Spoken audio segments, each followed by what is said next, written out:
In less than a week, we'll know who the next U.S. president will be. Many homeowners want to know how this change will affect the housing market.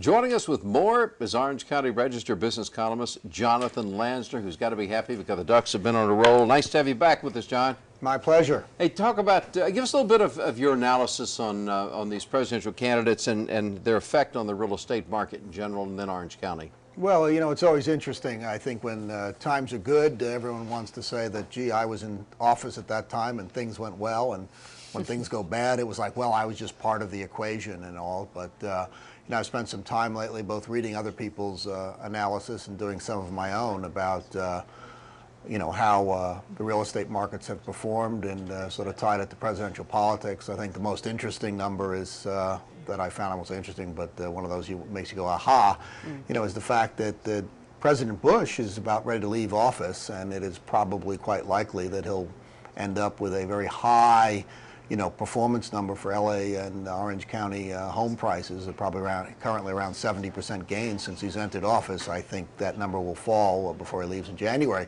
And that's probably about twice what we had during Bill Clinton. But I think most people will remember not the first impression, but the last impression, because when Bill Clinton left office, real estate market was starting to perk up again. And clearly when Mr. Bush is leaving, it's not going to be pretty. So certainly an interesting twist on the numbers, you know, and, you know, clearly we can debate whose impact was what on it. But clearly this is pretty ugly ending to Mr. Bush's presidency. At least at the local housing level. Sure it is.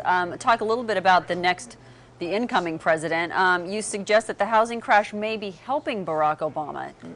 Back that up a little bit. Well, you know, clearly a lot of the pundits have sort of said that the economy is sort of Barack's issue, perhaps more global security issues or more Mr. McCain. So I decided to look at the states that Real Clear Politics is one of the leading sort of poll trackers out there had which ones were leading for McCain, which ones were leading for Obama, and which ones were still toss-ups. It was quite interesting that the states where Obama was ahead, the typical home price loss in those states was about 9%, compared to where McCain was doing ahead, which was minus 1%. It probably tells you that where people are more nervous, and the home price is usually a pretty good indicator of how the local economy is doing, they tend to look for someone who perhaps has better economic ideas, or they feel better about other places where the economy may be doing better. There are places like the oil patch in Texas where home prices are still doing well,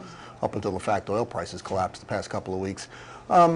They may have the luxury, the checkbook, to worry about other sort of, let's say, global issues, let's say like security. I mean, it's a little bit simplistic, but clearly I think those numbers sort of prove that where the economy is hurting, people are thinking checkbook, and at this point they're thinking about Barack Obama. Yeah. Jonathan, we appreciate it very much. Again, we have the blog website up. People get a whole lot more information and read all about what's going on with you. We appreciate that. All righty, thanks a lot, guys. Thanks a lot, John.